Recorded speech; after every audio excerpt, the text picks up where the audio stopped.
يأتي إلى الصحابي الجليل هزال الأسلمي رجل يخبره بأنه اقترف ذنبا، يفضفض له، فيشير عليه هزال أن يذهب إلى النبي صلى الله عليه وسلم.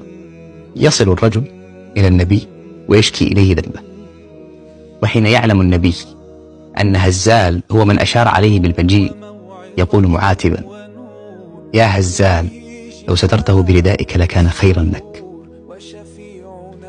لعل أحدنا يقترف الذنب فيشيع خبره فيستغفر الله فيغفر له، غير أن آخرين لا يغفرونه، يلصقون به ذنبه، ينوكوه في شاردتهم وواردتهم، في منشوراتهم وتغريداتهم، وعلى مقاطعهم القصيرة والطويلة، كأنهم لجان تحكيم مسلطة على العباد قد نصبوا أنفسهم أندادا لله في محاسبة الناس وإظهار عيوبهم. ألا نخجل؟ أتهتكون ستر الله المسدود على الناس؟ أتحبون أن تشيع الفاحشة في الذين آمنوا؟ وبالمناسبة، ليس من البطولة أبدا فضح أحد. أيظن الفاضح أنه اكتشف ثروة حين انتهك ستر الله على الآخرين وأبان سيئاتهم؟ إنهم بشر يخطئون ويصيبون. أو حين تعدد زلات أخيك وأخطاءه وما لا يعجبك منه تظن نفسك كاملا، بل تظهر كشخص يؤكد نقصه بتتبعه لنقائص الآخرين. ومن ذا الذي ترضى سجاياه كلها؟ كفى المرء نبلا أن تعد معايبه. ما علينا لو أخطأ أحدنا فسترنا خطيئته وبدرناه بالنصح على انفراد؟ أليس منا ونحن بشر؟ الشيطان يتربص بأحدنا ليجره من خطيئة لأخرى، ثم يبعث فيه اليأس في التوبة والصلاح، فنهتكنا ستر أخينا فقد كفينا إبليس عناء وأعناه عليه، واختصرنا له شوطا طويلا من الإيقاع بالبشر في حبائل الخطايا.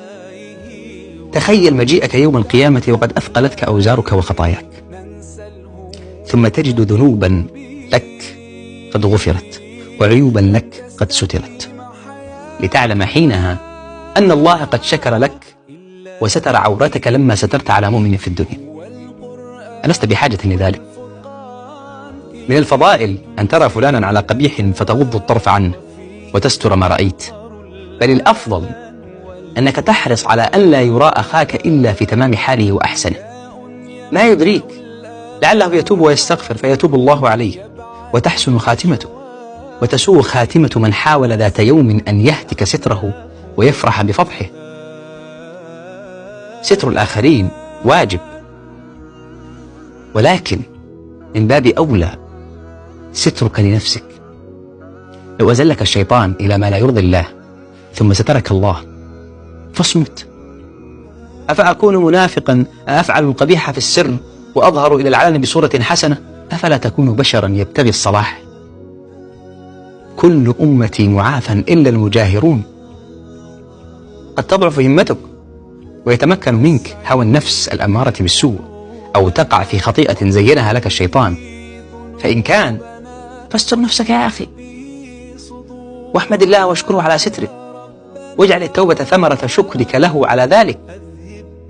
وإن حدثتك نفسك قد يحصل أن تفصح عن ذنوبك المستورة وعن ماضيك المليء بالخطايا، فاعلم أن ذلك ليس ضميرك، بل مكيدة شيطانية أخرى يجرك بها إلى مستنقع الخطايا.